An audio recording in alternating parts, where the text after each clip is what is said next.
In the heart of a quiet village surrounded by tall trees and whispering winds lived a girl named Asena. She wasn't like the other girls in the village. While others braided each other's hair, danced under moonlight, or played by the stream, Asena often sat alone, her eyes filled with thoughts too heavy for her age. Asena's mother had died in a boat accident on the village's river on her way to deliver fishes to the neighboring village when Asena was barely 6. Since then, it had been just the two of them, one old, one young. Her father, once a man of strength and pride, had drowned his sorrow in palm wine. By the time Asena could carry water on her head, he could no longer carry himself. The villagers shook their heads whenever they saw him stumble through the market square. He drank deeply and stumbled loudly. He shouted at the wind and slept in gutters. The villagers would sigh and say, "Asena is just a ghost in that house." But Asena was not entirely alone. She had Nana, her maternal grandmother. Nana was wise in ways that frightened people. She had cloudy eyes and a memory sharp as a hunter's knife. Nana loved Asena fiercely, teaching her how to cook, how to read the wind before rain, and how to listen when silence spoke.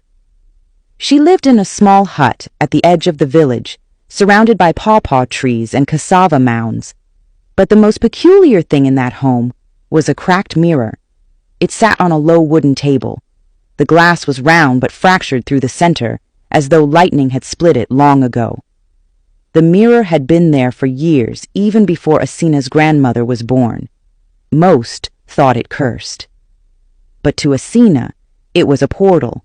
Even as a small child, she would tiptoe into Nana's hut just to sit before it. She would sit in silence, eyes wide, heart still, as if waiting for something. Nana watched her for years, never saying a word. Then one night, as they shelled ground nuts by the fire, Nana spoke. "You see things in it, don't you?" Asena looked up, startled. She hadn't told anyone. She nodded slowly. "I see people. Sometimes Mama, sometimes me, but older." Nana smiled, a tired, sad smile. "That mirror has been in our family for generations. My own mother gave it to me when she saw I had the gift. The crack is not just damage. It's a path, one that only opens to those who can look beyond surface. When the time comes, it will guide you where I cannot." Asena didn't understand then, but she kept the mirror close. Every night, after her chores, she would sit by it and stare. Sometimes she would see her mother's younger self smiling. Other times, she'd see flashes of strange scenes. She would see herself, older, cooking in a kitchen lined with gold pots, and 2 angry dwarf-like ladies glaring at her. She didn't understand it, but the cracked mirror never lied. When Nana fell ill, the house dimmed. The once vibrant woman, who could climb trees and grind yam like thunder, was now a fragile breath on a mat. The herbalist said the spirits had called her home. Nana held Asena's hand one last time and whispered, "Keep the mirror safe. Even in fire, don't let it go. When the time comes, it will guide you where I cannot." When Nana died, something inside Asena broke.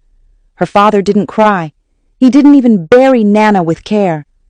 Weeks later, while Asena was preparing yam porridge, she overheard her father whispering to a trader from the neighboring village. That night, 2 men came. "Who are these men?" she asked, her voice trembling. "You belong to me," her father said. "Now you belong to them." He had exchanged her for 2 goats and 2 tubers of yam. Tears ran down her face as she was led away like livestock. She clutched a small bag against her chest. Inside it, wrapped in cloth, was the cracked mirror. Do you want to know what happened next? Type next for part 2.